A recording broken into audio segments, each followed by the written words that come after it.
Welcome back to the Revolution and Ideology podcast. And today we are continuing with a theme that Donte had brought to us when we started this whole trying to connect spirituality to anarchism.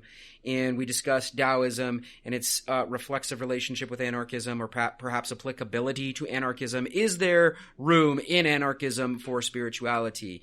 And we did, if you haven't had a chance, check out those episodes. There's one episode on just a general history of Taoism, and then there's a second episode that tries to synthesize Taoism and anarchism, maybe successfully, maybe unsuccessfully. We'll let you, the listener, draw the conclusion. But it is an interesting enough question that it got now me thinking about a spirituality that, while I would never lie and say I'm a strong practitioner, but one that I've always been really fond of and spent a lot of time researching and thinking about, Sufism. Can Sufism also, like Taoism, have certain anarchist undertones, or can it inform anarchist undertones, and vice versa? And so we decided to do the same thing as we did with Taoism. We want to have two episodes. An episode where today we will be talking about the history of Sufism and where applicability may guide us towards some anarchist undertones. And then an episode specifically discussing, is there Sufism in anarchism, or is there a reconcilable relationship between the two of these things, a spirituality and an anarchist philosophy, which tends to most of the time be very atheistic. So is there room in anarchy for spiritualism? With Taoism, we think there might be. Now we're going to maybe test Sufism. So before we move any further, my name is Jared. I'm Nick. And I'm Donte. Welcome back. Let's get this show on the road without further ado. Before we do that, though, I guess I'm not getting the show on the road quite yet. I have a couple of important disclaimers that I do feel like I need to start this particular episode off with. Sufism, it's going to be a little bit more difficult for us to frame Sufism in a more kind of like macro sense the way we were Taoism, not because Taoism presents any one type of practice. In fact, that would be very un-Tao, but at least the Tao tends to always kind of, at least people that are studying the Tao, always tie themselves back to, of course, a foundational set of documents that are compiled in the Tao Te Ching. That's not the case with Sufism. Sufism it calls on a whole bunch of different sources, different poets, different dervishes, different orders. There are dozens of different types of Sufism within the various like confessional purview under Islam. And that's the second part of this. Sufism does operate under one of the Abrahamic faiths, Islam, which some would argue instantly kind of like removes its ability to have any other anarchist undertones, but we'll debate that later. Which leads me to another disclaimer. To properly probably engage that, I'd have to do an entire history of like Islam and then tie it back to its foundational set of documents. First, the Quran itself, or if you're a Muslim, the perfect word of God. And then the hadiths of various important players in the framing of Islam during the time of the Prophet Muhammad himself, peace be upon him. I don't have time to do that. This episode's not about like Islam. It's not. So what we are going to have to do is operate under just like the common understanding that Sufism did start and probably still remains as a derivative or a different type of interpreting Islam in comparison to the more popular Islamic confessions, whether they be Sunni or Shia or what have you. I don't know that I explained that very well, but you guys kind of understand what I'm saying? Yeah. Mm-hmm. All right, you guys got it, so the audience is going to get it then too. I'm not trying to do an entire history of Islam. I'm just trying to get to Sufism and discuss and engage, is it possible to have Sufism and anarchism together? Is there any correlation? Let's go. So as far as Sufism itself, historically, let's get through some of this real quickly so we can get to actually like the belief or the various forms of belief. Its origins are kind of shrouded in mystery. Like if you go and do the research, just even general research for like, I'm a history guy, but like general research, even on things like Google and stuff, you'll find dozens of different websites that argue that Sufism started at X time by X practicer, etc. And no one really comes to full disagreement except in one case. It all happened. The original practitioners did live during the time of the Prophet Muhammad, whose Western dates are 570 to 632 Common Era. I do think the fact that it's shrouded in somewhat of a mystery and no one really agrees upon it already starts us off on kind of like a good note in associating with anarchism, is that like it's not necessarily, there's no one way of thinking about the framing of Sufism. What do you think of that? No, yeah, I agree that the fact that there's no like, this is the one person, or this is the one historical context, or this is the very specific like initial foundational document, like you said, that already kind of lends itself to this anarchist way of thinking already. I mean, they all do attribute, all orders attribute themselves to some, I mean, yes, the Prophet Muhammad is wildly important, even within Sufism. But as far as like, yeah, the one doctrine, we could argue the Quran or the various hadiths, but even among like more mainstream Muslims, there's debate among which hadiths, those are the actions and sayings of Muhammad himself from primary sources, are not agreed upon. So there's still no agreement there either. Anyway, various practitioners, detractors, and outside observers all kind of have a vested stake in trying to frame Sufism's origins a certain way, which is important because Sufism is highly moldable. But when I say stakeholders in Sufism, I mean practitioners of Sufism want to validate it by, of course, tracing its origins back to the time of the Prophet Muhammad. Its detractors in the Islamic world also want to debate its validity by throwing in their weight behind things that might challenge Sufism as a valid practice of Islam. And then, of course, there's outside observers, which we'll talk about here in the West, that also want to trace its origins back there, but also attach a certain Western understanding of it. And this comes to another disclaimer that I accidentally forgot, but I'm throwing it in now. Oftentimes, Sufism is framed, especially in a Western lens, as Orientalist. It's like we here in the West almost romanticize it, and some accuse us of making it something that it was never meant to be, of almost, and one thing that they would argue is that even attaching any anarchist undertones to it would be molding it in a way it was never originally meant to be molded. So that's something I do have to mention, and I'm sure there is a listener or two that would probably call us out on it. I'm disclaiming it now. There might be a little Orientalist and romanticized understanding of Sufism that reveals itself in these two episodes. Yeah, so. I mean, just the action of trying to apply Western anarchism to it is a blatant example of that, which we're going to be guilty of. We are going to be guilty of it. But I would argue, in my interpretation of various Sufi texts and practitioners, that that's kind of the way it should be. And I feel a little bit privileged in this regard, being of Iranian heritage and having, of course, like the Iranian translations of a lot of these things, although we'll borrow from Edward Fitzgerald on a couple of them as well, that, like, you know, I feel a little bit more connected than the traditional Orientalist, but maybe I'm just making shit up now. I don't know. All right. Anyway. The word Sufism is usually translated from tasawwuf, which its meanings ranged, at least in the ancient world, the Middle-Aged world, from those who wore wool to wisdom to purity. Just this one word having different translations into English. What are your thoughts there? That's a little like well, maybe not anarchist. Let's go with Taoist. These different ways that we can interpret language. What do you think of that? No, I think my mind instantly goes to like discourse theory and the power of language, and like when we get into different ways of interpreting even one singular word, like that opens itself for a lot of freedom of interpretation and giving meaning to things and so on.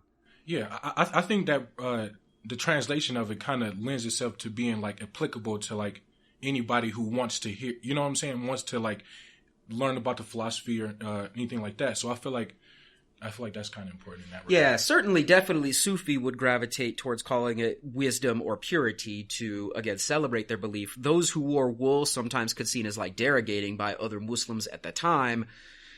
Those are just a different type of people. That's kind of like othering. So it's interesting that these different translations, and these translations come from languages as diverse as like Arabic to Farsi. I don't think I'm using any Turkish translations in here, but you know, somebody can check me in the comments if I am. During the time of the Prophet himself is a key point, as we've talked about, in perhaps framing what Sufism would become. Most sources, Sufi or otherwise, argue that the Islamic-inspired asceticism and mysticism of some sort did start during the time of the life of the Prophet himself, even if they weren't calling it Sufism back then. Real quickly, for our listeners, what is asceticism, Nick, our sociologist? So I always tell my students the easiest way to think of it, I define it as doing without. So in the religious context, it's like doing without luxury possessions, sometimes worldly possessions. It's I explain thinking of like a monk living in a monastery, doing without, like, etc. as a religious practice. Yeah, we might have talked about it during the Taoist episodes too, but I can't remember. We Anyway, also might have talked about it in the Protestant work ethic episode. Oh yeah, for sure. I think we did. did. Anyway, we don't expect everyone to listen to every episode, but Yes, actually I we do. do. We do. Yeah. We do. Comment, Every like, single whatever, one. blah blah blah. Yeah, Patreon. Yeah, Nick does that. He knows more about that stuff than I do. I'm just going to talk. All right. Anyway, mysticism as well, attaching things that some people might see as like dogmatic or paranormal, whatever, certain practices that may be seen as more traditional and perhaps outside the traditional practice of Abrahamic faiths like Judaism, Christianity, and Islam. Those were also going on during this period of time, which is natural. Again, some people might even call them pagan rituals or what have you, but that's how conversion works. You synthesize what you're doing with the new belief structure. Of course, it's not going to go like one day I wake up and I am practicing this way, and now that I've become a Muslim the next day, I instantly forget everything that I used to do. Like, there is going to be a synthesis of belief, and that happens in the spread of all world religions. All right. Whether it actually qualifies as the beginning of Sufism is something that people debated through the Middle Ages and some even today. If it qualifies as what we call Sufism, but there was definitely asceticism and mysticism during the time of the Prophet. Islam itself, I already said as a disclaimer, I am not going to teach the entire history of the foundation of Islam, although we may do that in the future if we feel like there's enough demand for it. It is something that I think is very important for people to understand if we're going to bridge the gap between Western understanding and the actual practices and beliefs of Islam itself, where there is a huge, clear disconnect.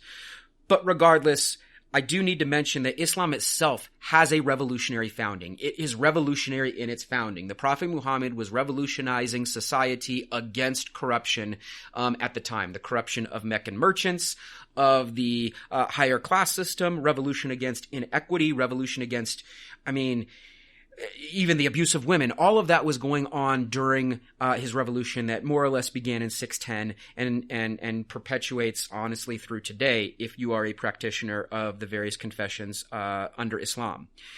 So I just need to state that, like many religions of the past, to include Christianity as well, it started as a revolutionary movement, which does give our connection that we're trying to make in this podcast some credence, right? There is a revolutionary ethic already built in. And then Sufism sometimes could be argued as revolutionary within Islam. Okay. Some Sufi claim the Prophet himself was a Sufi, although I do believe that is somewhat of a stretch. But what they're doing is they're arguing that these early Sufi, if we want to call them that, which is debated if we can, saw the Prophet as a Sufi himself and pledged their allegiance, into following the Sunnah, which is the trodden path, is the rough translation of that into English, the Sunnah of the Prophet and even his bloodline. I would argue that in and of itself, to counter my points, is very un-Sufi and unrevolutionary, and certainly no connection to anarchism in this following of bloodlines and so on and so forth. So what I'm trying to do in this history is present parts that might work and some parts that won't. And I don't know that this follows into any sort of anarchist thinking of following certain bloodlines or anything like that. What do you think? Just to help me contextualize and like locate all of this. So are all Sufi Sunni? No. Okay. Sufi, it's not even a separate branch in and of itself because there's so many like small dichotomies. Sunni follow the trodden path. Shia, of course, need the bloodline. Some Sufi say you need to follow the trodden path. Some say you need to follow the bloodline. So some Sufi can have developed from Sunnism. Some can have developed from Shiism. And we'll actually do examples of both as we move forward. All right. But that's a super good question. Okay, anyway. Some followers, especially in the town of Medina and later Mecca, began to internalize their faith. When I say internalize their faith, Islam, in its just most basic translation, what the Prophet Muhammad was trying to teach was submission. That's what it means. Islam means submission. And those who submit are Muslims.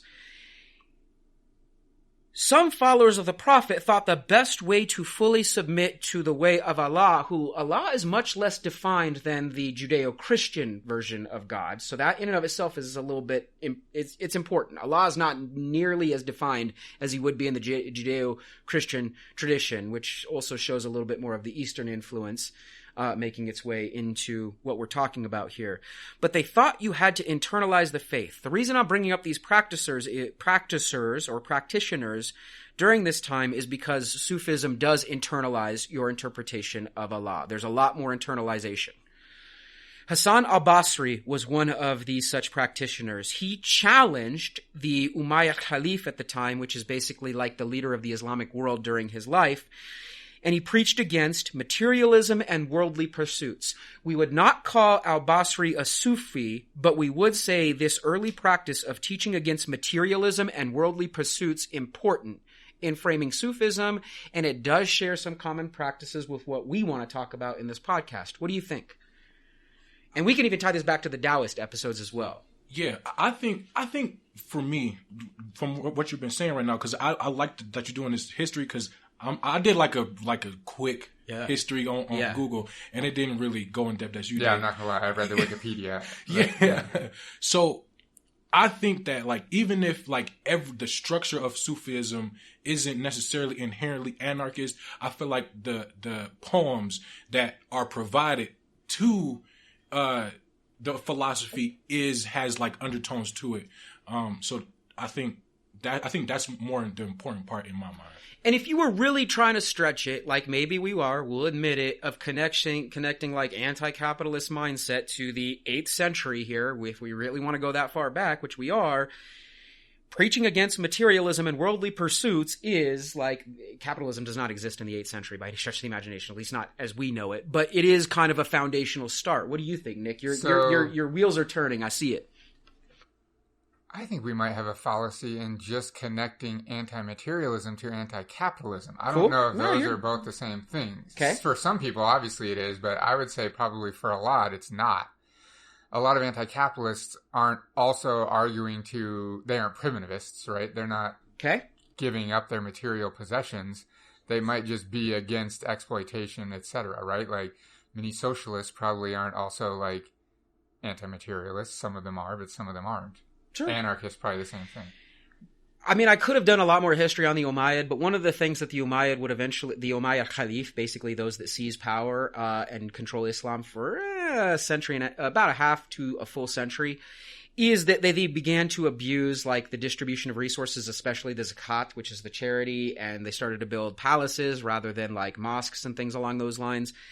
So this is him kind of critiquing them. So the materialism to him was also attached to not just idolatry, but rampant socioeconomic stratification. Here's an interesting quote. Exist in this world as if you had never set foot here, and in the next world as if you had never left it.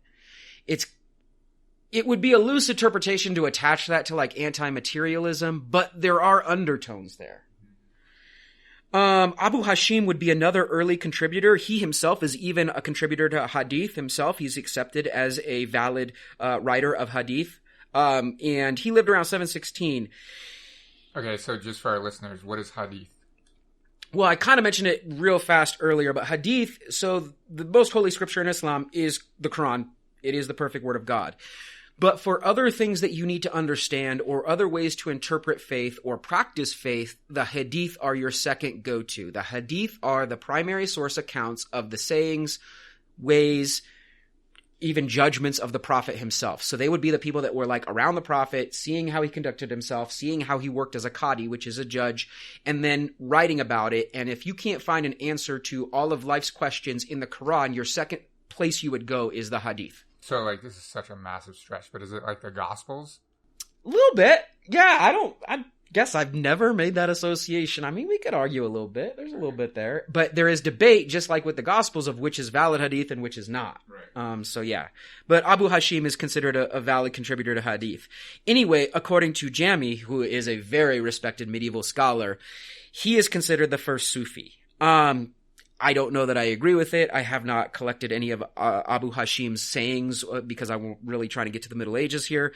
But some are Jami, who is a respected medieval scholar, says Abu Hashim is the first person that he would call a Sufi.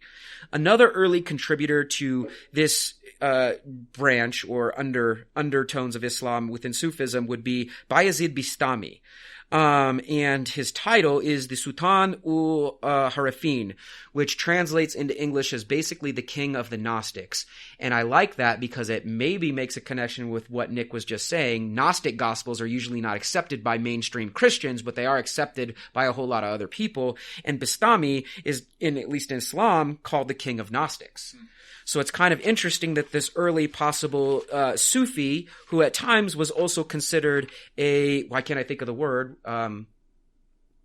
blasphemer, also be called the king of the Gnostics. Anyway, he was a 9th century Iranian scholar who emphasized the importance of religious ecstasy in Islam. In his words, he sought drunkenness in faith. The translation is washed or shakur, two different translations there. I'm emphasizing this not because it's anarchist. Drunkenness and faith is very unanarchist. But it is kind of challenging the notion of any like practical reason within practicing your faith. Not unlike the Taoism, in this case, a very internalized, and that's important in Sufism, understanding of faith in this case. And when I say internal, it means you can individualize it. And in this case, maybe even challenge the power that religious scholars or imams have over the production of knowledge and your interpretation. Does that make sense? Mm-hmm. So it's very spiritual. It's very faith-based, very not, I would argue, not anarchist, but very individualistic. Mm-hmm. Okay. The second part of what Bastami was able to provide this type of philosophy, if we even call Sufism a philosophy, he is usually credited as the main contributor to the idea that is now paramount in Sufism, self-annihilation of the ego. A lot of Sufi point to him, and I will get to the more famous people, the Rumis and so on and so forth, that really write about this. But Bastami is usually credited as the first person that believes for you to achieve at least true understanding of the divine. I'm not saying enlightenment like I would in Buddhism or maybe even Taoism, but true understanding of the divine, which in Sufism is undefined, not nearly as defined. It's not, God isn't some gray-haired dude, sitting on a cloud throwing lightning bolts everywhere, and he certainly isn't a blonde-haired, blue-eyed dude on a cross. The divine, it's why I'm not even using the word Allah right now, is usually much less defined in Sufism than it even is in traditional Islam. And the best way to understand that or achieve any kind of contemplation of the divine is through self-annihilation of the ego. What do you think of that? I mean, it goes a lot to what you were just talking about how it's individualized and how to experience the divine, you have to destroy yourself first. I don't know what else to add.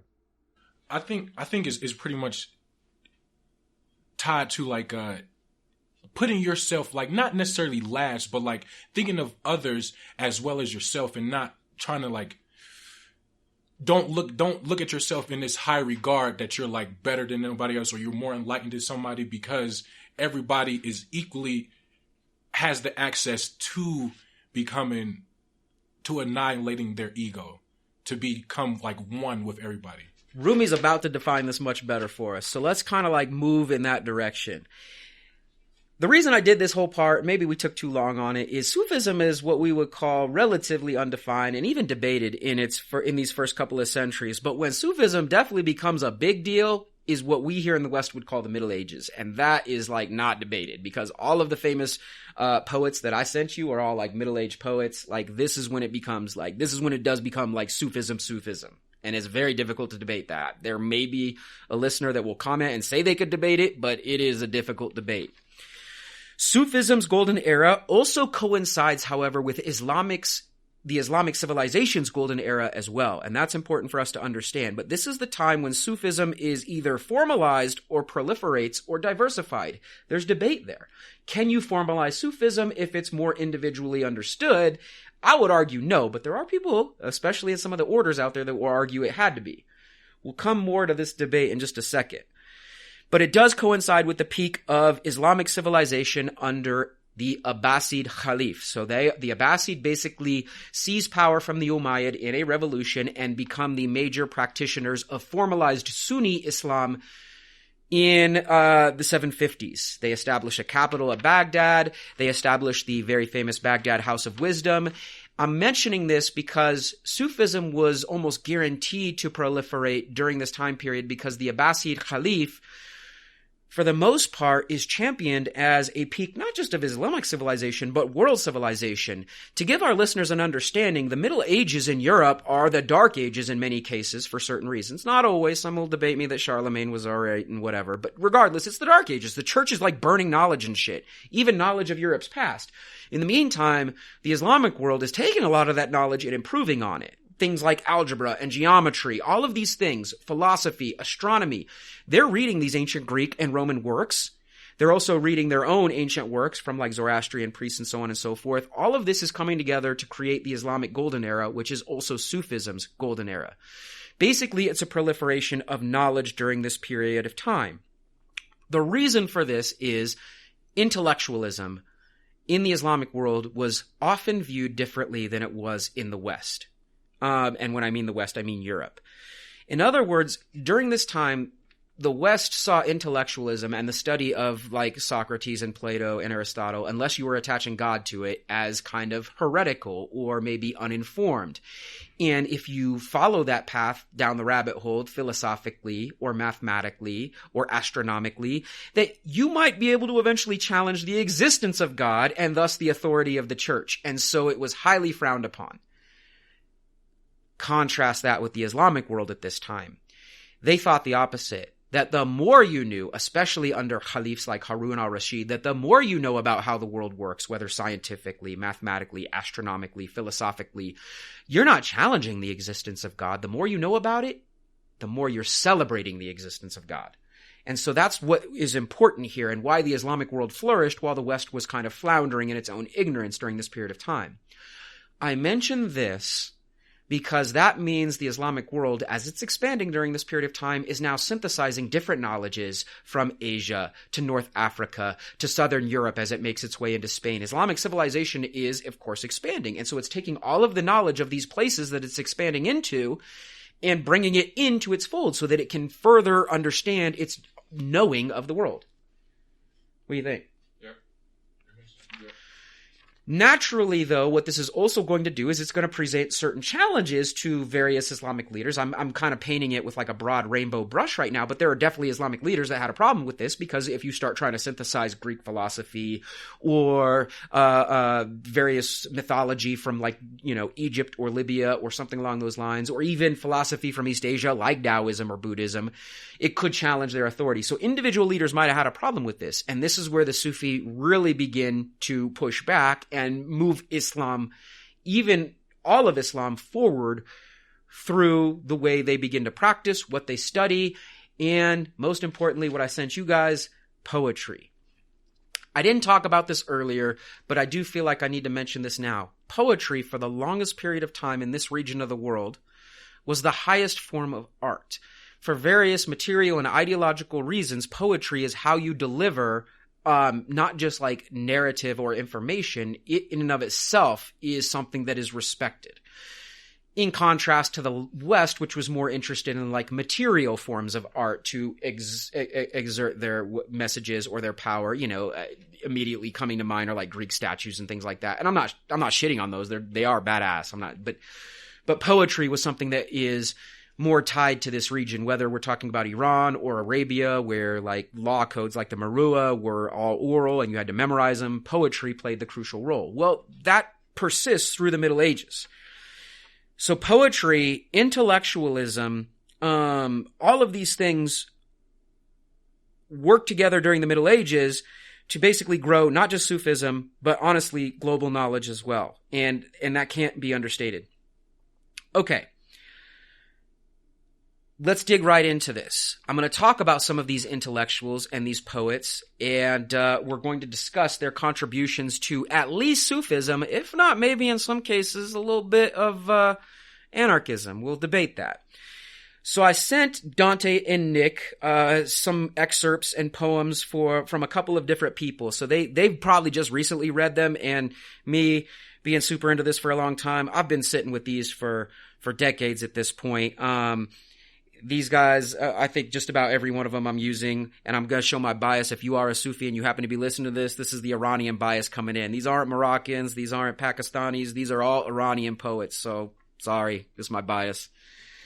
The first I want to start with is one of my favorite, Omar Khayyam. I'm going to be blunt. This dude probably wasn't even a Sufi. Some people attach certain Sufi traits to him, but he wasn't a Sufi. Omar Khayyam lived between 1048 and 1131. The reason we have such accurate dates from Omar is he wasn't just a poet. In fact, poetry was something he wasn't even that famous for. He was most famous during his time as a mathematician, as an astronomer, as an astrologer, as a philosopher. He was Da Vinci 500 years before Da Vinci. He was a man that did all kinds of different things. In fact, the Jalali calendar that is still used in Iran and Afghanistan, that's his calendar. He wrote so many treatises that improved ancient Greek mathematics. He's improving upon Euclid's theories. He's got theories of parallels. I mean, even the x in algebraic equations, like 3x equals 15 or something like that, the x, many attribute the placement of that x to Omar Khayyam. It comes from the Persian word shai, which meant unknown. When that word made its way eventually to Europe and into Spanish in particular, when they spelled it, they used XAY, and eventually they just dropped the AY. It's an interesting story. It's legend. I can't necessarily give you in-depth sources on it, but it's part of the legend of Omar Khayyam, just to show that this was a well-respected dude during his time. Some argue if he wasn't a Sufi, he must have been an agnostic. Some argue if he wasn't an agnostic, he must have been a nihilist. And some argue if he wasn't a nihilist, he must have been an atheist. Omar Khayyam is such a major personality in the 12th century that what I'm saying here is Sufis sometimes trace some of their ideas to them. Atheists trace some of their ideas to him. Nihilists trace some of their ideas to him, as do agnostics. People can't figure this dude out.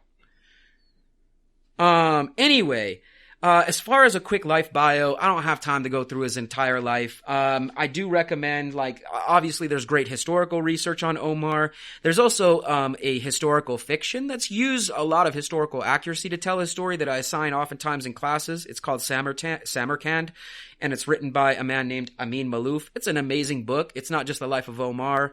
For you video game players out there, it also covers the actual real foundation of the Orders of Assassin's Creed fame. All of that's in this book. It's a super good book, and it goes through his life. But real quick, who was this dude? He's born in Nishapur, which is a city in modern-day Iran.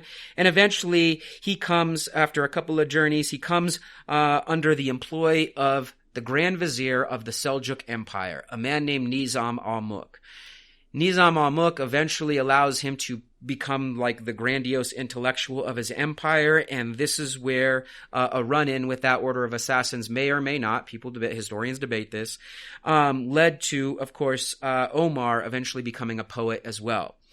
The only reason I'm mentioning this is Omar was an intellectual living in an empire while also able to challenge that empire through his poetry. And the reason this is important is his poetry was the only safe way to challenge the empire. Why would I say that? It's kind of similar today how satire is often used to challenge people and nobody makes a big fuss about it. But back then it was poetry. You could use poetry to challenge empire because it was such a respected art form that you could do it. And you would be respected for it. Whereas if, I don't know, for example, if he chose not poetry and to take up swords against the empire or something like that, it might be different. Yeah, if he just made a speech just out in the street saying yeah, fuck the government or whatever, people would be like, all right, calm down. Mm-hmm. Yeah, one of his most famous, what Omar wrote are called rubai, and he wrote them in quatrains. Quatrains basically mean little 4-line poems. And he's not the only one that did this. It was a very popular form at the time. But one of my favorite little 4-liners from Omar can kind of maybe clear this up a little bit for our listeners who are like, what the hell are you talking about? Okay. This is from Omar. He says, "They know nothing, neither do they desire to know. Men with no knowledge who rule the world. If you're not one of them, they call you infidel. Ignore them, Khayyam, and go your own way." It's super simple, but there's a lot there. They know nothing, neither do they desire to know. Men with no knowledge, who rule the world. If you're not one of them, they call you infidel. Ignore them, Hayam. Go your own way. He just called the leaders ignorant. He did. And they have no desire to even learn. They have no desire to learn. And if you don't think like they do, you're what? He uses the word infidel here. At least that's what they call you. Yeah. Right. Right off the bat, if we're in our project here, maybe making some Orientalist assumptions, I mean, is there a little bit of like anti-authoritarianism here? Oh yeah, for sure. I don't even think it's like veiled. Yeah. Okay, I'm checking in with you guys just to make sure I'm not out of line. Maybe I'm making some leaps that shouldn't be made. I didn't send Donte or Nick that, but I did send them this, the actual Rubaiyat of Omar Khayyam. And I want to dig into just one or two of the quatrains in here as well and maybe analyze their anti-authoritarian sentiment and maybe even their agnostic or nihilistic sentiment. The Rubaiyat is one of the more debated works from this time period, but I am going to be reading from the translation into English by a dude named Edward Fitzgerald, who translated it like way later, 1859. The reason I'm mentioning this is it rhymes, and the likelihood that something that rhymes in English also rhymed in middle-aged, like Persian, are slim to none. So what we're assuming here is that Edward Fitzgerald took some creative liberties while trying to remain true to the actual like original meaning. So one of my favorite parts of this Rubaiyat, and honestly one of the most famous even here in the West, because Omar actually, believe it or not, became very famous here in the West. He was widely read up until about the 1970s when education programs changed here for various reasons. But this is the Rubai. What number? Number 7. Come fill the cup, and in the fire spring, the winter garment of repentance fling. The bird of time has but a little way to fly, and lo, the bird is on the wing. I'm only mentioning that one not because I want to analyze it, but I'm just trying to say Omar Khayyam was saying YOLO in the 11th century, 12th century. That's all that one was. That's not anti-authoritarian. It's basically saying, hey, like, you're going to die soon, so go do what you want. But if we really want to do, like, analyze it, like, from an anti-authoritarian standpoint, what is he telling people to do in the 12th century here? He's saying to live your life. Don't let these dogmatic, like, religions dictate how you live your life. I love it. Anything you want to add to that, Nick? Nope. We're moving on to number 13. Some of the glories of this world. Man, you're making us do Roman numerals. I know. All right. Some of the glories of this world, and some sigh for the prophet's paradise to come. Ah, take the cash and let the promise go, nor heed the rumble of a distant drum. It's kind of the same sentiment. And this is where he's kind of un-Sufi and un-materialistic. He's basically saying, get yours. What do you think of that? Yeah. I don't know that I would call that like kind of anarchist or anything like that, but it's very clear that Omar Khayyam was his own man. Mm-hmm. And he was against authority. I'm going to move on the same page to, now I'm screwed up on Roman numerals. What is that? Number 18? It's number 18. Think in this battered caravanserai. For those that don't know, a caravanserai would be like a middle-aged hotel. Think in this battered caravanserai, whose doorways are alternate night and day, how sultan after sultan with his pomp abode his hour or two and went his way. Basically he's saying on the road, king after king comes. And then they always go. It's kind of a metaphor. Kings in real life come and go. What do you think, Donte? I think that's kind of interesting.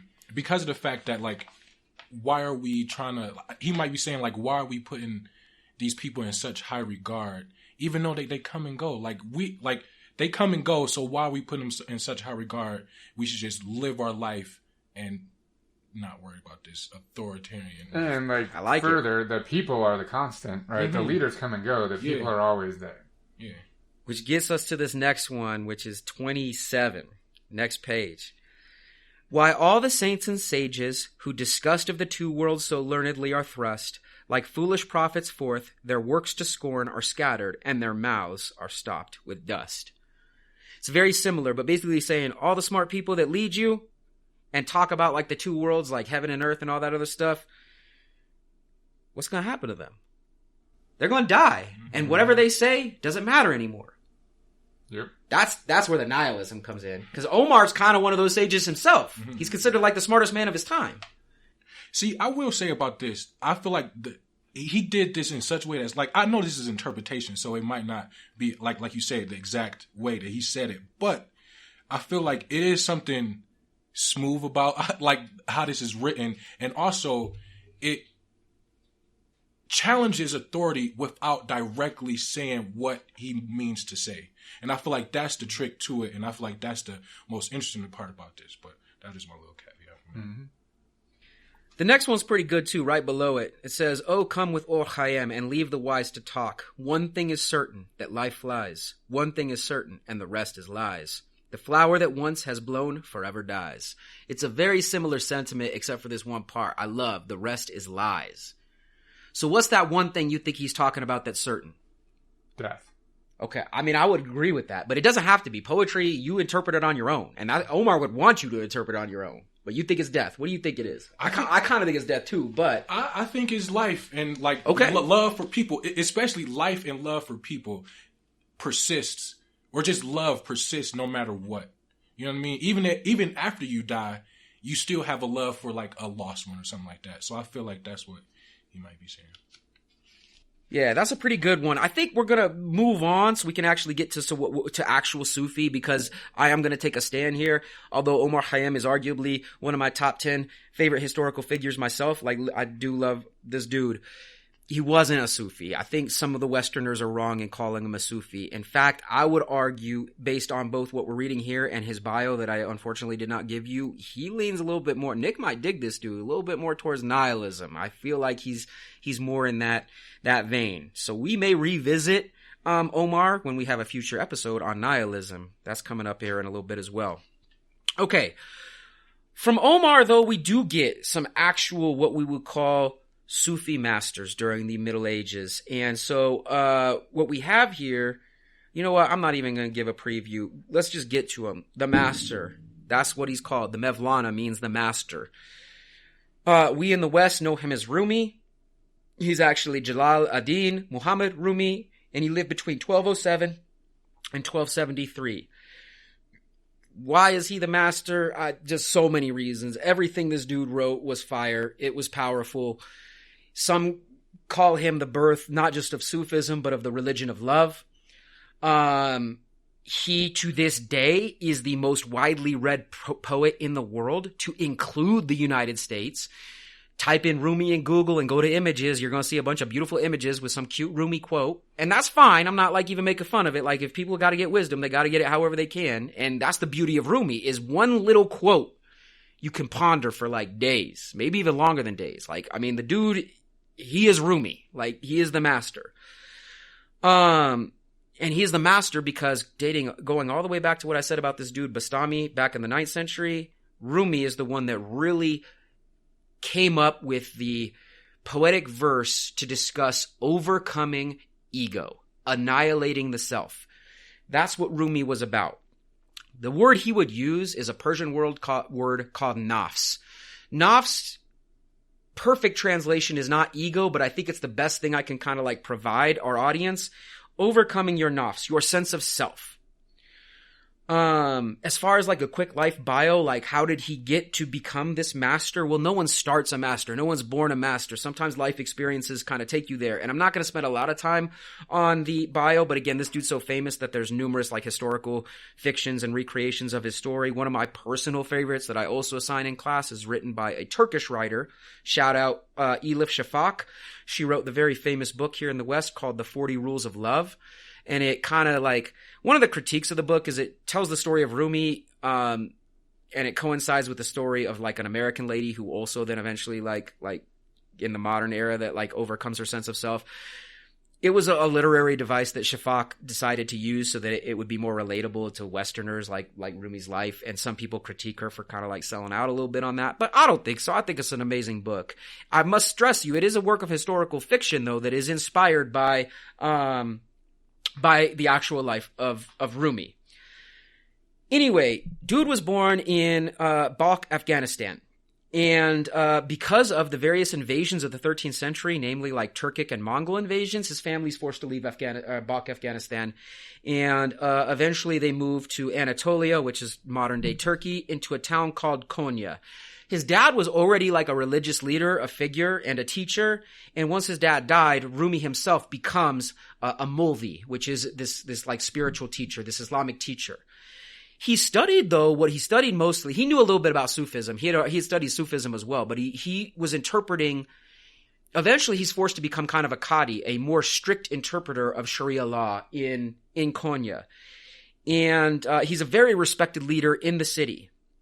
And then he has a chance meeting with an amazing wandering ascetic, a dervish named Shams of Tabriz, or Shamsi Tabriz.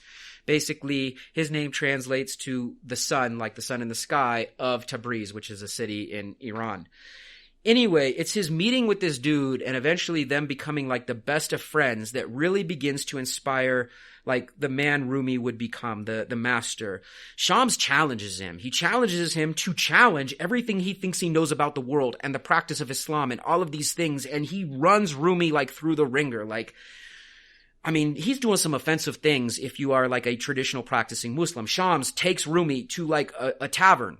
And that, you know, and that's haram. That's forbidden in Islam. You're not supposed to go drinking. Like, alcohol is forbidden. He doesn't go there and make Rumi get drunk, though. What he does, though, is takes Rumi there and makes him look at all these people that he may have called sinners or whatever and see them as people. You know what I'm saying? And then, of course, legend has it that he then took all of Rumi's books and threw them in the fountain, destroying his books. The things that he thought had all this knowledge, and he challenges Rumi. There's no knowledge in those books, just like Omar said. Like those people are dead, man. Knowledge is here in the heart. You need to look here, internally, look inward for knowledge, and you will know what's right. He even made Rumi go to a brothel, again, not to hook up, but to actually humanize, in this case, a prostitute, an escort, and bring her home and live with her, and like, and this was annihilating Rumi's ego, because the minute you see Rumi in a tavern or throwing books in the fountain, like respected books in the fountain, or hanging out with a prostitute, what are the people of Konya, the town, saying?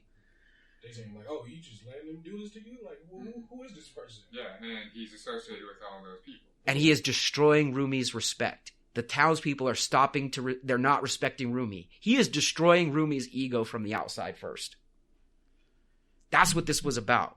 Self-annihilation, as we talked about, of the ego.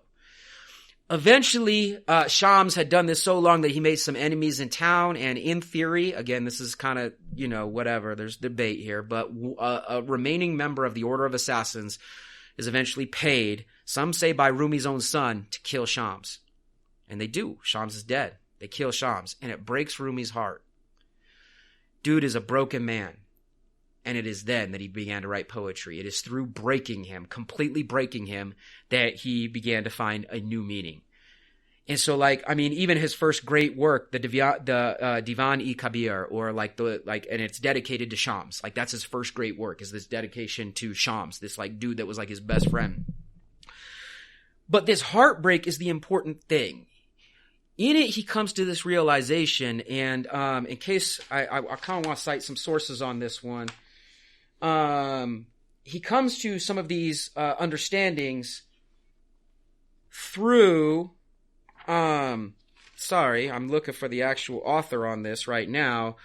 Arash Naragi would argue that this is where he comes to this idea that heartbreak and love are the only lens in which we can view the divine and our understanding within existence and creation. I'm going to read a little bit from Arash Naragi here in a second. I'm not even going to read from him. I'm going to paraphrase.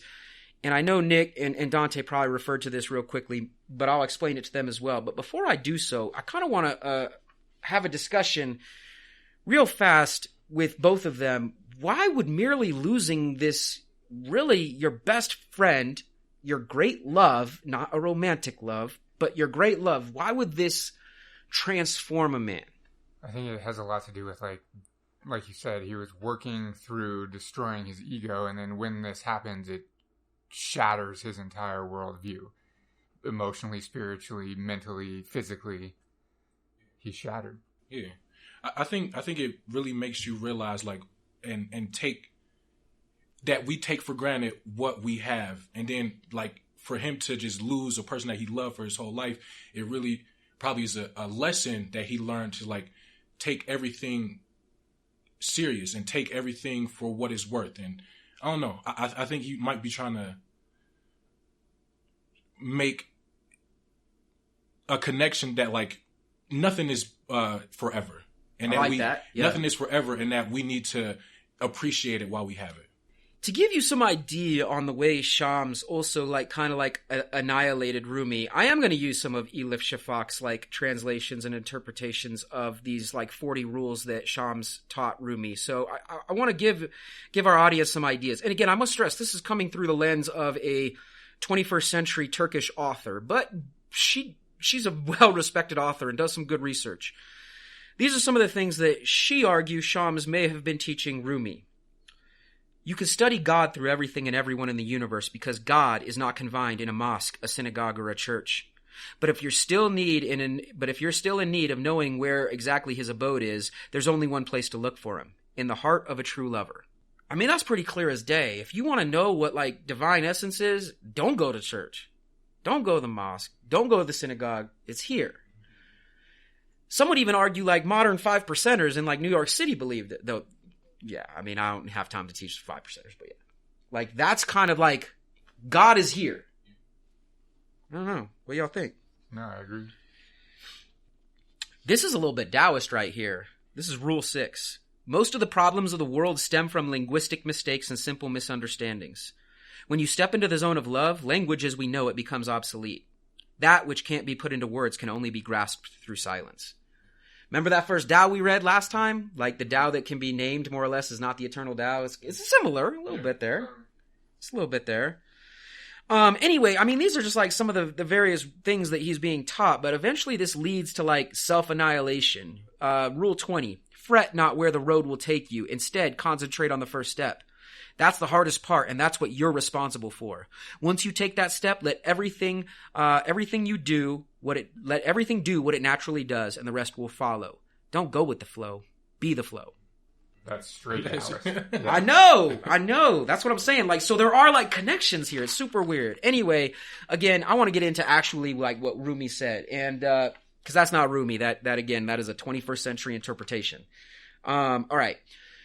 I just brought up another scholar here on the topic, Arash Naragi, and he wrote a super short, like, little article called Rumi's Religion of Love. And what he does is he also is trying to frame it for us kind of like Western thinkers, like, what was Rumi teaching in the thousands of poems that he wrote?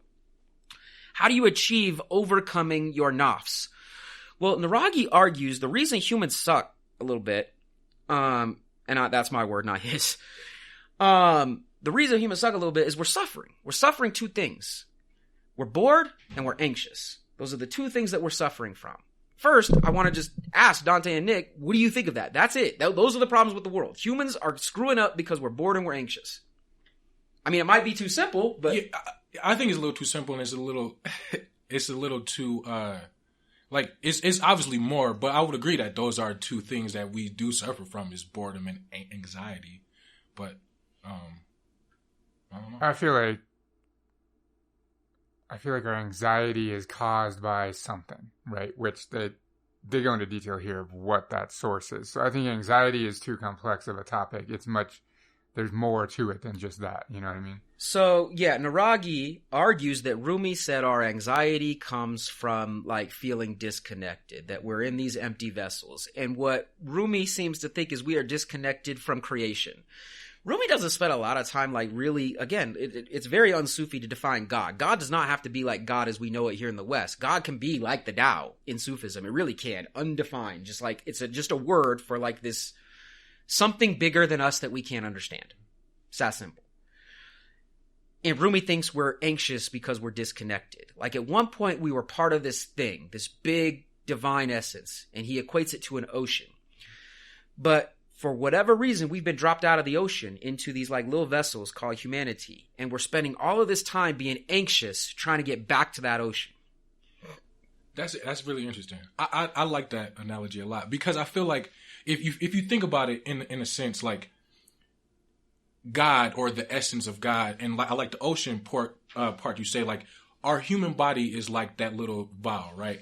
And we are so separated from one another that we feel anxious, we feel lonely. And if we only connect to people that's around us, I feel like then we get a little glimpse of what it feels like to be a part of the whole again.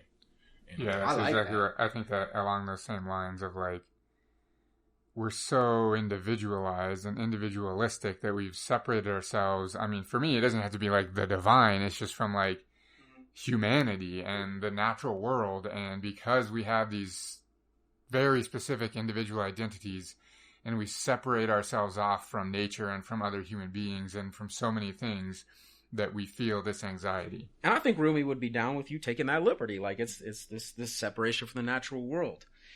The next metaphor that is attached is, all right, so how do we overcome this boredom? I'm not going to spend a lot of time on boredom. We're bored. That's why we wage war and create things that we don't need and buy things that we don't need. All of that is like because of boredom, like all of it. Like, and it's cause and effect. I need more resources so I can show off my status. And you guys have probably all heard our other episodes where I rant about this, but he's arguing all of that started because we were bored. And all of the chain reaction from ancient statecraft to modern capitalism could be argued as just us being bored.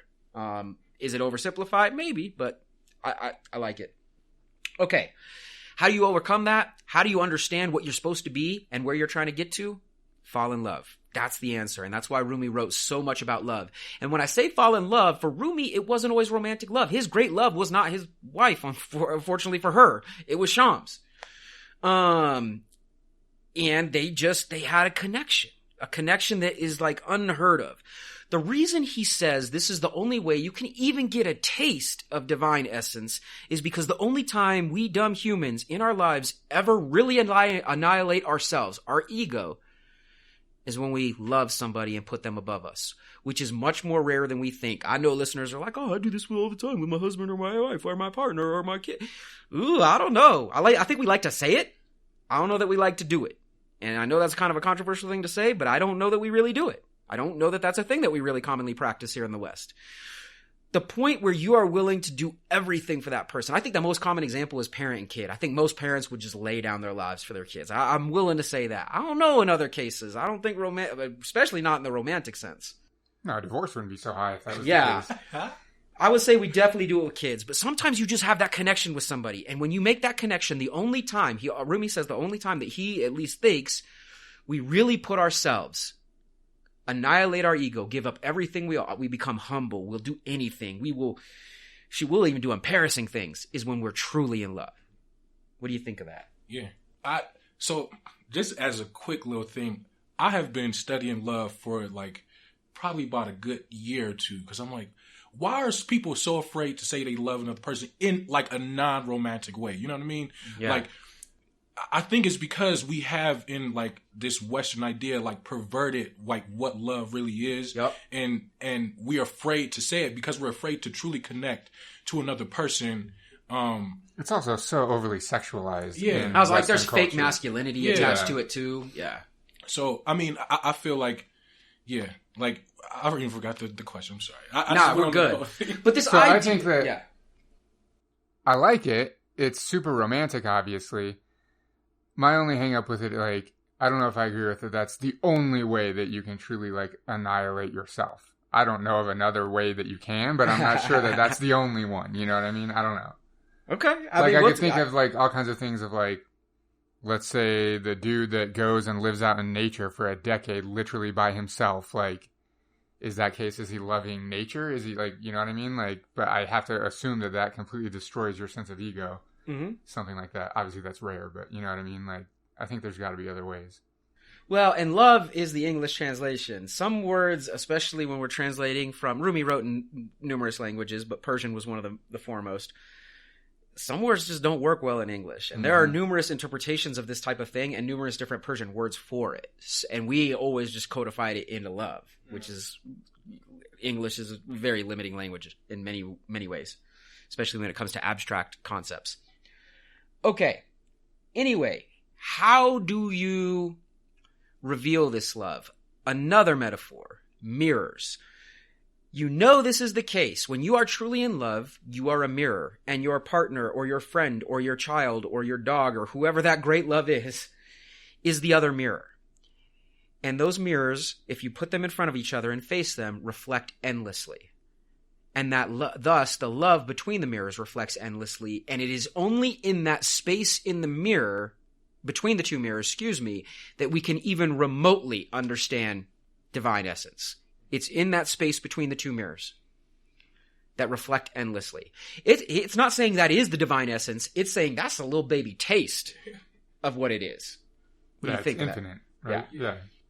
You're thinking of something, Donte. I don't want to leave too much like whatever, like dead air. No. I think is more so like when you look inside yourself. Also using that little mirror analogy, when you look inside yourself and you can see like yourself and like your essence or whatever people want to call it in other people, it makes you feel more connected to another person. It makes you want to love that person and not want to like do stupid shit to people, like oppress them or exploit them or anything like that. So I feel like if we do look at each other as ourselves, then we're supposed to love ourselves in theory, then we will love everybody else. Okay. Yeah. I also think that like people are horrified to look inside themselves because it's like you said, two mirrors pointing at each other, this like infinite void. When you look inside yourself, it also is infinite, right? It's you like get lost in this void and have to navigate your way out of it every single time you're self-critical and you actually take the time of like looking inside yourself. I think that like people, if you have any experience like meditating extensively, you've got a little tiny baby taste of this, right? And like sometimes it's horrifying and sometimes it's like super fulfilling and it's everything at different times. Funny enough, a common Sufi practice is meditation, not just prayer. They do pray like traditionally, a lot of pray traditionally like traditional Muslims, but there's also meditation. Anyway, the mirror metaphor is also a critique of another metaphor that was common during the time, that your spiritual essence is a lot of people said that it's like a bridge. Like we're here and you're trying to get a bridge to the next place. Rumi said, bullshit, for numerous reasons. Like the bridge means you no longer need what you cross the bridge. You don't need what you left. And he argues that's the problem. That's not how love works. Yeah. It's not like a means to an end. Exactly. He argues that's the problem with the way we frame all religion. That it is a means to an end, and that's where we're all going wrong. Christians, Jews, Muslims, he called them all out, because at that time, when he lived, religions were actually, sadly enough, less divided than they are now. Muslims, Jews, Christians, they had, because of various historical contexts and circumstances, had to live together. So there, he's well aware. I mean, even in that 40 rules, he's not calling out mosques, he's calling out synagogues, churches. Rumi, even after he died, was celebrated by numerous Jewish communities during his time. Some of them still go visit Rumi's grave. I mean, he was a worldly man. Okay. There's a couple of quick little sayings in this one that I want to talk about real quick. One of my favorites: if love's pulse does not beat within a man, let him be Plato. He's but an ass. I just like that because he's shitting on Plato a little bit, which is kind of funny because I like Plato, but I'm able to deal with the fact that he's shitting on Plato. Why would he shit on a man like Plato? Yeah, I laughed at that too. I thought it was funny. I like Plato, but like, why would Rumi like? What was Plato's deal? Like, I mean, he does the allegory of the cave stuff. I mean, you think Rumi and him would get along on this, but I mean, he's not a romantic by any means. Okay, he's arguing that Plato is too like stoic and intellectual. Oh, okay. Like there's too much thinking and less feeling. It's not enough there. I don't know if that's right or wrong. I mean, as an academic, I definitely do a lot of thinking myself, so but it's still interesting. It's interesting to think about that this very well-respected, like, philosopher that Rumi had read, like, ad nauseum, it's not enough. He doesn't get it. He still doesn't get it. So much of it is, like, political philosophy from Plato, with, like, absolute exclusion of emotion, I think, which is probably where Rumi's coming from. We're going to switch now to actually read some of Rumi's poetry rather than me just describing Rumi's poetry. Let's actually read some poetry. We're only choosing a couple. We don't have time. He has so many poems. We're just going to choose some of my favorites, and unfortunately we get the bias of my favorite poem of all of human history. Nick's had to hear this, I don't know, at least dozens of times in my lectures, but he's going to get it again. It's called The Field. Out beyond the ideas of wrongdoing and right-doing, there's a field. I'll meet you there. When the soul lies down in that grass, the world is too full to talk about ideas, language, even the phrase each other doesn't make any sense. Today, like every other day, we woke up empty and frightened. Don't open the door to the study and begin reading. Take down a musical instrument. Let the beauty we love be what we do. There are hundreds of ways to kneel and kiss the ground. That's fire. Okay.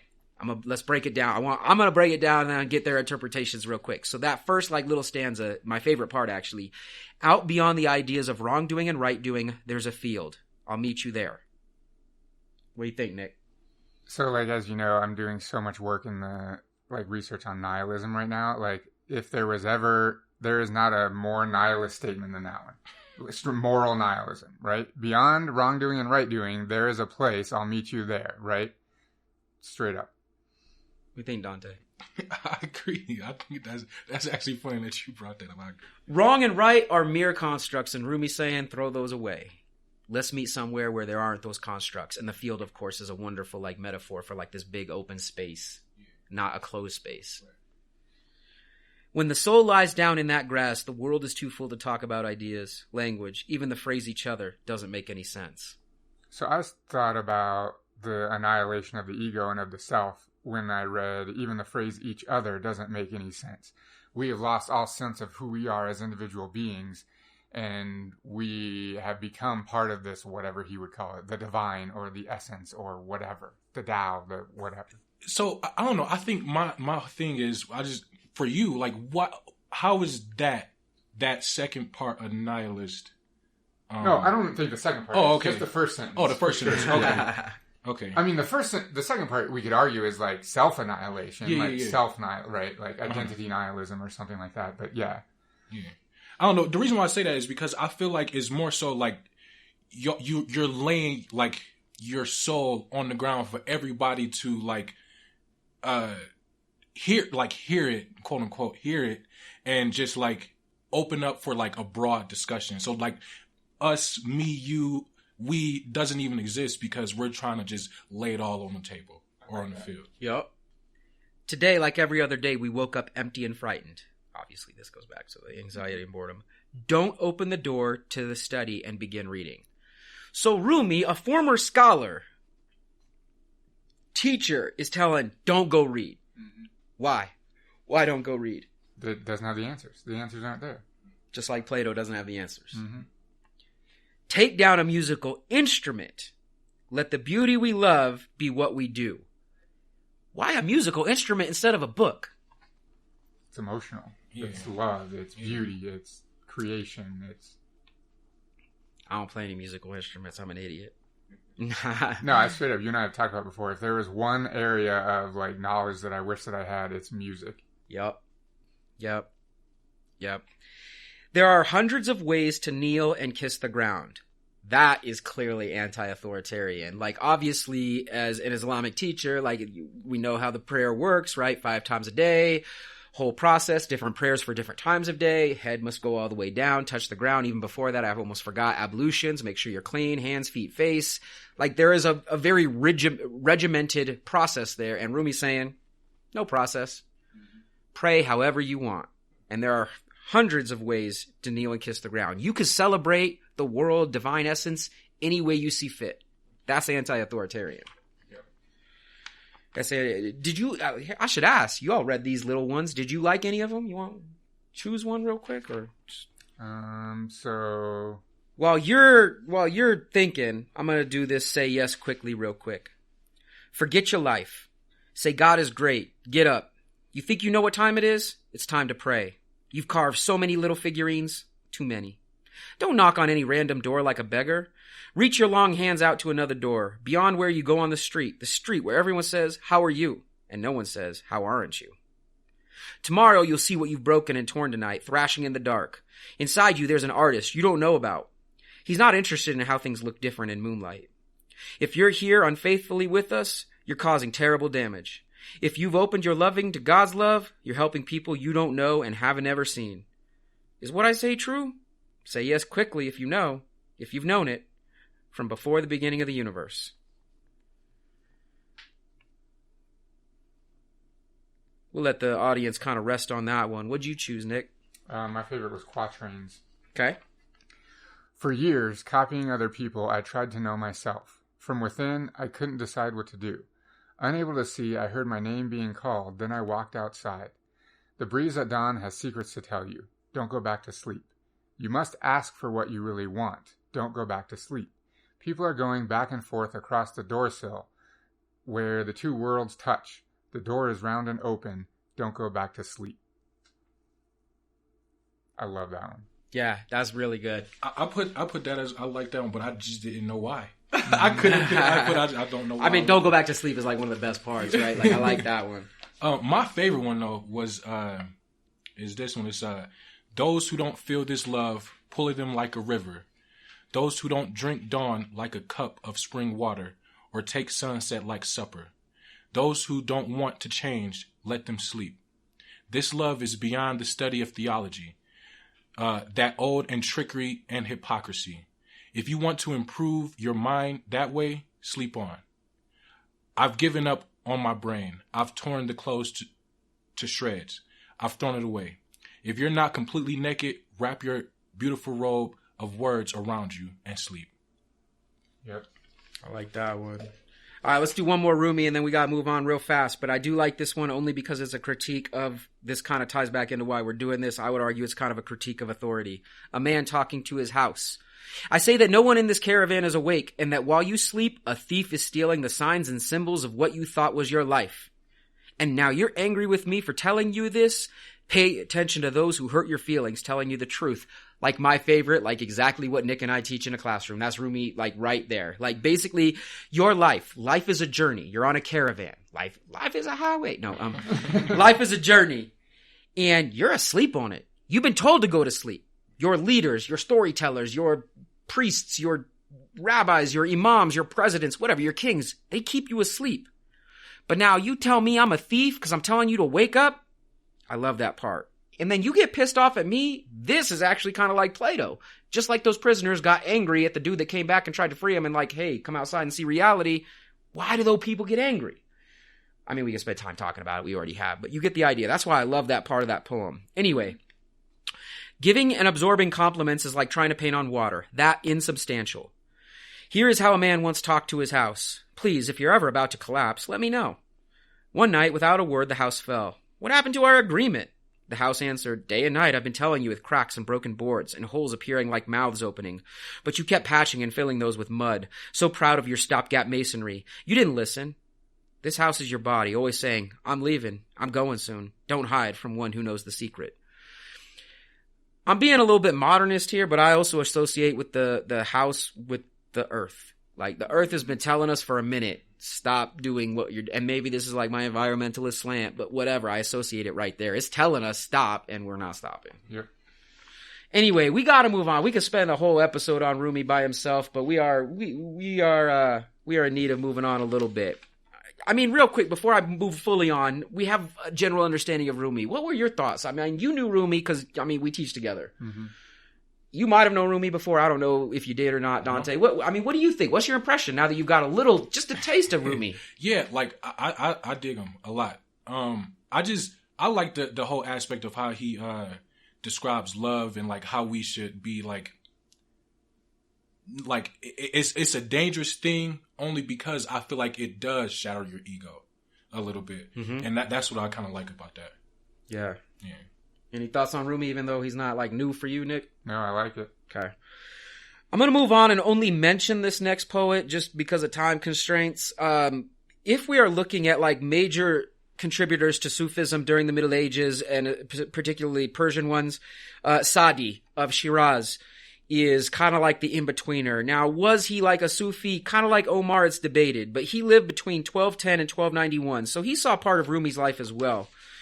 Some argue he was actually just a regular Sunni that liked to challenge institutions. His most famous works were called the Bustan and the Golistan, and they're basically like kind of like explain his life of wandering. And this is something that actually a lot of Sufi also like to be travelers. Real quick, why is travel, like oftentimes in some of these more like romantic understandings of the world, seen as like a way to, honestly, to achieve enlightenment or gain knowledge? I mean, even the Buddha like went on like journeys and stuff. Like, why is that a thing? Shoot, Jesus wander in the desert. Like, I mean, there's numerous examples. I mean, this is straight up like, we talk about this all the time. Joseph Campbell and the hero's journey, right?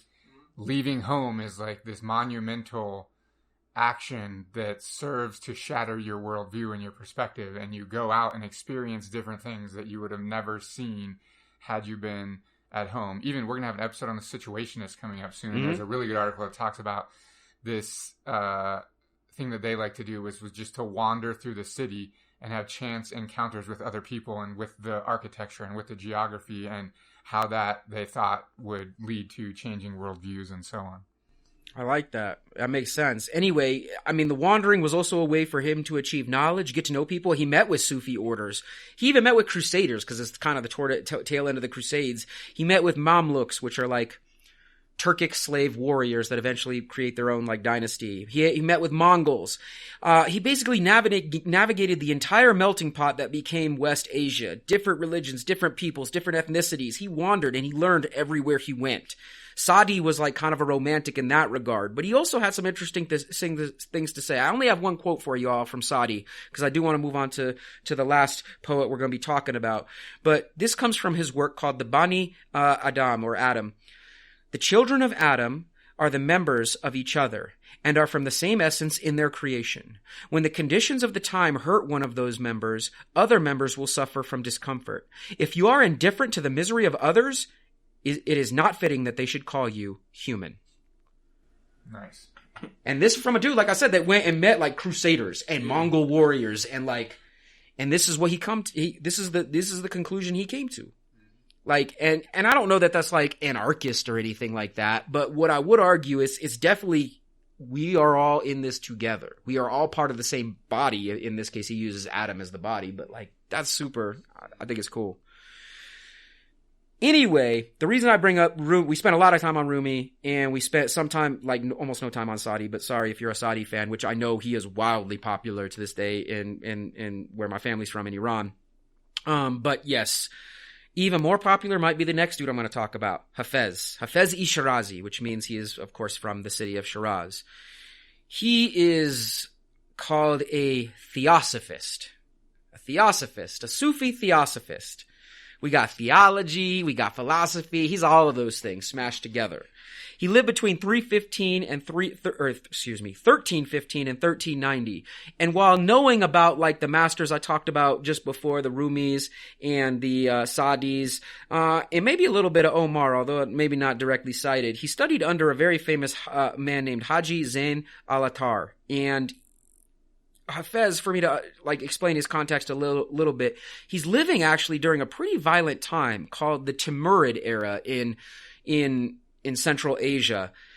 The reason I emphasize this is once like the fire's been put out by the various, like the Crusades are kind of done, the Mongol invasion's already happened, and they've done some awful things, but things are kind of settling down and they're just running the show.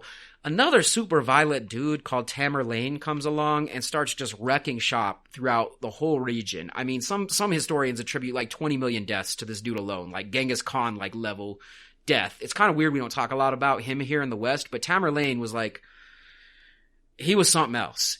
Anyway, this I'm giving you this context because Hafez is living during this like era, if that makes sense. There is also debate regarding Hafez, and I didn't tell you this debate when I gave both Donte and Nick the poetry to read. It's super romantic and sometimes like just lovey-dovey. Some argue it's not romance, it's satire, and he's mocking people through this like ultra kind of like romantic thing. And we'll go through a couple of Hafez poems here in a second. In fact, let's just do it now, again, for time constraints. Hafez is here. Here's the context. He's living during a very violent era. He learned from Sufi masters before. He's challenging society. Here's some Hafez. In the work we're reading from is called The Gates of Wisdom. And definitely, this is some Sufi stuff right here. All right. So one of the poems I kind of want to start out with real fast is called Zephyr, Reach My Charming Gazelle and Say. What page? Sorry, that's page 7 for you following along at home. I'm just kidding. You're not following along at home. You don't have any idea what I have in my hands. But we'll post a link to it in the show notes. Zephyr, reach my charming gazelle and say, because of you I've wandered through hill and desert. Look kindly on my excitement and awe. Favor me with your sweet divine lips. You're so proud of your rose-like charm that you will never think to ask of your nightingale. Wise birds can't be caught by tricks or cunning, only by gentle, good-tempered love. Anyone who harps on their beauty and charm hides a lack of loyalty, friendship, true devotion. When you enjoy drinks with your caring friends, remember, my love, consider my true feeling. There's no loyalty found in mere appearances, but Hafez, your sweet, sincere songs can move the angels themselves. That's like self-defacement there. He's like making fun of himself. So the only reason I really like that one is because it's even in his own poems that he knows other people are going to read, he is willing to like check his own ego. I don't know. What do you think? So that's super interesting because this is just connecting dots for me. There's an article by Peter Wilson titled Rose and the Nightingales Looking for Traditional Anarchism in Iran that we'll talk about next episode. But that must literally come from this poem because he says, you're so proud of your rose-like charm that you will never think to ask of your nightingale. It must come directly from that. That's a great connection. In fact, I read that and I missed it. I missed that. Look at Nick being the academic here. I mean, I just saw it just now, but yeah. Okay. Oh, all right. What do you think, Donte? Yeah, I think that like when you said that he was kind of he makes fun of himself in like a lot of these things, kind of satire. When I was reading this, I'm like, this don't seem like the traditional poetry that I really heard. But so it makes sense now. It totally makes sense. My Heart is Going Wild is on page 8, the very next page. My heart is going wild. Help me, O masters. My secret love becomes revealed for all time. That first stanza right there, that's a joke. We are broken boats. You will not help us, wind. Move on. Perhaps you'll be more useful to a friend. The love of this world lasts only a few days. It is all fantasy and sentiment. Be good to your friends while you still have the chance. How badly I want the morning's drink, said the nightingale last evening, while surrounded by sweet flowers. Be grateful for the blessings you have, fortunate man. Help the poor mystic as much as you're able. There is happiness in heaven and earth, if only two creeds are followed. Be just to your friend, make peace with your foe. And if you have never reached the houses of fame and fortune, admit that you can't change what is written. When you feel miserable and self-pitying, drink wine, take pleasure. In this way the pauper can find the richest secret. The cup of wine is like the mirror of Alexander, though he took the kingdom of Darius. Forgive me, O well-dressed priest, if it is the will of Allah, if my cloth is smeared with wine. There's a lot going on in there, so I'm not going to go through the whole thing, but there are some interesting points. Get drunk. He's telling this to a Muslim audience. Yeah, I was going to say, this is straight resistance, like poetry. Now, sometimes wine is seen as just merely a metaphor for love itself, but I don't know if it's a metaphor in this one. Well, like the last one. Yeah. Forgive me, O well-dressed priest. It is the will of Allah if my cloth is smeared with wine. Yeah. It is resistance. I like it. And then he critiques like these two great empire builders of before, Alexander the Great, and for our audience, Darius the Great was a Persian empire builder himself. So like there's clearly a critique and advisement there for Hafez. So it is very anti-authoritarian in that regard. I like Brother Believers on page 11 as well. Brother believers, whatever shall we do? The priest left the mosque for the tavern yesterday. How can the believers turn to Mecca to pray when our mullah turns to the tavern instead? The joy of the beloved is insane. We are madmen trapped in the curls of her hair. It was written that we would find this life. All is written, and our lives prove this. The face of the beloved is grace. When I see it, I can see nothing but beauty around me. Does the fire of my sighs and the flame of the beloved shadow in me affect your stony hearts? If I had wondered if it might. Hafez, your sighs are darts that pierce time and space. How can anything stand against such power? He is not that he's not an egomaniac. That's kind of the point. Like, he writes the poem and then he kind of like craps on himself to remind himself, like, dude. Anyway, this is actually, it's a really good one. Like, what he's saying about the people that are like leading these religious ceremonies and stuff, the power structure, the storytellers, is they're hypocrites. Or at least that's how I interpret it. What do you think? I like when he says, the joy of the beloved is insane. We are madmen trapped in the curls of her hair. I like that line too. What do you think, Donte? I think that he puts you on, get you on like a mind fuck kind of. Like, that's what he does. Yeah, he does that, and it's hard to like follow some of it. Sometimes it's like, all right, I don't know. It's like actually, I talk about this with my students a lot when we read the work, The German Ideology by Marx, because so much of it, I guess not so much of it, some of it is satire. Yeah. If you don't know that going into it, like my students are like, why is he shitting all over the German ideology? Like, he's a German philosopher. And I have to like explain to them the whole, like, what he's actually doing. And that if you don't explain that in the beginning, then you're completely lost because you can't figure it out. Yeah, because like to that point, like when he say like in the beginning, the priest left the mosque for the tavern yesterday. I'm thinking like, are these people just like getting drunk and like what is like? Because that's all in this poetry is like getting drunk and going to the tavern. I'm like, oh, so he like so it's serving a couple purposes. Like getting drunk obviously is considered like that's a problem in his society. Does he like drink all the time? Well, maybe he did. I don't know, but that's. Yes, anti-authoritarian. Like, I'm going to do what I want. But it's also a metaphor. It's not just getting drunk for the sake of getting drunk. It's kind of like letting go of your inhibitions and maybe even like, annihilating the self. Like the alcohol takes over. Yeah. Like love. Yeah, that's interesting. Okay. Does that make sense? That makes sense. All right. So we're not here doing Hafez. Did you have any this that you had maybe highlighted when I sent you this that you wanted to talk about? That you thought? I honestly like... Oh, here's another poem where he talks about nightingales. But anyways, the thing that I was astonished by is the amount that he talks about drinking. So much so that it was either like he was writing this straight up because the consumption of alcohol was forbidden by the like faith, or it had to be like a metaphor for something else. Then I started reading them. Like, to me, it makes much more sense if you read it as the alcohol is like a metaphor for love. And yeah, like just this excerpt right here. He says, "Those who condemn the drinkers will lose all their piousness and beliefs in the tavern." Like those who condemn the people that fall madly in love will understand it when they themselves do the same thing. Even the one that you read, I forget what page it was on. Yeah, the one on page 8, "My heart is going wild." If you frame it instead of using drink or wine, etc., and use love, or even like I think it might be a lot sexual, and he's not saying that. Like the 1, 2, 3, 4th stanza. "How badly I want the morning's drink," said the nightingale last evening while surrounded by sweet flowers. Like, seriously? If there's not something sexual about that, then I don't know anything about poetry. Like, no, you know a lot about poetry. One reason why Hafez, so in Iran, where all three of these we've mentioned are like originally like writing in Persian and poetry is like that's the best art form or the highest art form.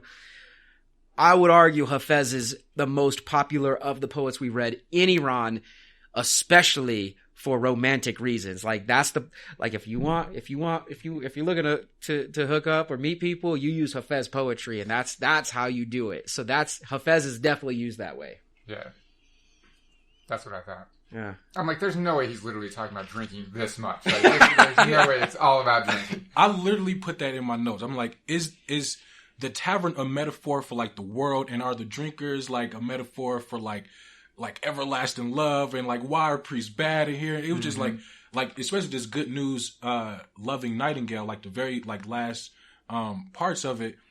That was the thing that was just like blew my mind. Like, what is he really saying? Like, I was confused in a lot of this, so I had a ton of questions. It's multi-layered. Yeah. Nick is 100% right. His interpretation is right. So as the scholar here, yes, wine is a metaphor for love, 100%.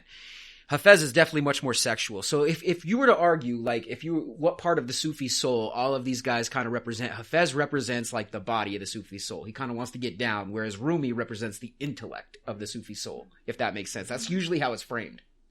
Does that make sense? Yeah.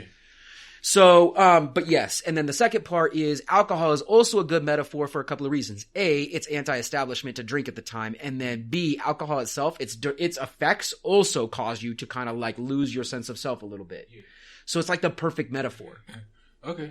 Anyway, that's Hafez. I want to kind of get moving so we can kind of wrap up this history episode. I don't know that we did it all the justice we could, but hopefully the audience kind of sees, and as well as Nick and Donte, see like how Sufism has certain establishments and elements and undertones of anti-authoritarianism, maybe even agnosticism, maybe even nihilism, especially when we get to the Middle Ages. As far as where Sufism goes from the Middle Ages during this like golden era, it is eventually spread through North Africa, even into Spain. It's also spread east into what we would now say modern day Pakistan and India. And it is far ranging, and it remains popular in a lot of these places. Sufism, even for a brief period of time, some would argue dabbled in something weird, kind of violence, colonialism, and statecraft. It's debatable, but I do feel like I need to mention it super quickly. when it spread to India, it doesn't spread necessarily violently. That's not what I'm saying, but it dates back as far as the 8th century and making its way into India. It had made inroads into the subcontinent.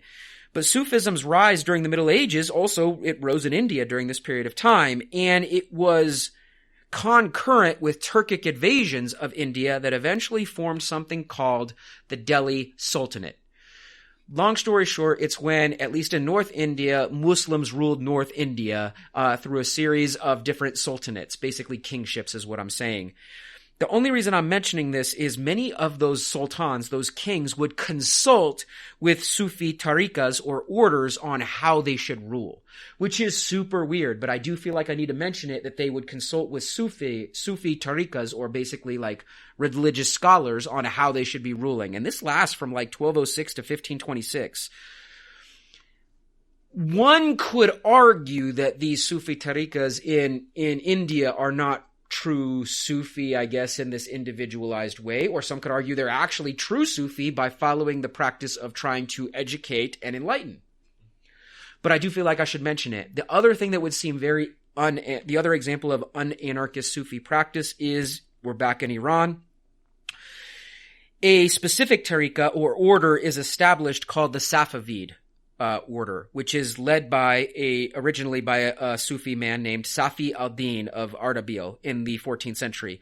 The reason I'm bringing this dude up is he dies, and eventually, like, again, people take his teachings and interpret them differently, and they alter beliefs for ensuing generations until ultimately the Safavid, because of their context, they decide that they are going to I guess challenge the prevailing institutions of their time. They're feeling oppressed by a whole host of different actors, namely the Ilkhanid Mongol dynasty, and they feel like being true Sufi will not allow them the ability to fight back. So they eventually convert from Sufism to Shi'ism, which is a much more like, I don't want to say it's like militant or aggressive, but it allows them a little bit more gravity in terms of creating a social movement for their liberation, because Shi'ism is kind of like a branch of Islam that is about, like, yeah, it's about liberation of a certain oppressed group of people.